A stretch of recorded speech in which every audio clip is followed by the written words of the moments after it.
নমস্কার বন্ধুরা, পালমিঠো অফিসিয়াল চ্যানেলে সবাইকে স্বাগত। আজকে আমি করব ছোট চিংড়ির বড়া। এই রেসিপিটি করতে কিন্তু একদম কম সময় লাগে ও দারুণ সুস্বাদু খেতে হয়। চলুন তাহলে দেখে নিই রেসিপিটি আমরা কিভাবে করি। এই রেসিপিটি আমি একটু অন্যরকমভাবে করছি। রেসিপিটি করার জন্য একটা ছোট বাঁধাকপির হাফটা নিয়েছি, তারপর মধ্যে লঙ্কার গুঁড়ো, পরিমাণ মতো নুন, পেঁয়াজ কুচো ও আদা রসুনের পেস্টটাকে দিয়ে দেবো। আর নেব ছোট চিংড়ি মাছগুলো। ছোট চিংড়ি মাছগুলো আমি আগে থেকে নুন ও হলুদ মাখিয়ে রেখেছিলাম। তারপর একটু হাতের সাহায্যে মেখে নিয়ে এবার 4 চামচ মতো বেসন দিয়ে দেবো। বেসন দিয়ে আবারও খুব ভালোভাবে মেখে নেবো। মেখে নিয়ে 5 মিনিট মতো রেখে দেবো। তারপর কড়াইতে সর্ষের তেল দিয়ে দেবো। তেল গরম হয়ে গেলে তেলের মধ্যে একটা একটা করে বড়া দিয়ে দেবো।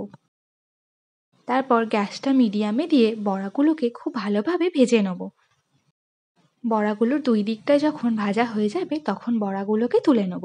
রেসিপিটি কেমন লাগলো কমেন্ট করে জানাবেন ও ভালো লাগলে লাইক, শেয়ার, সাবস্ক্রাইব করে পাশে থাকবেন। আর অবশ্যই কিন্তু এই রেসিপিটি একবার ট্রাই করে দেখবেন, আশা করি খুব ভালো লাগবে।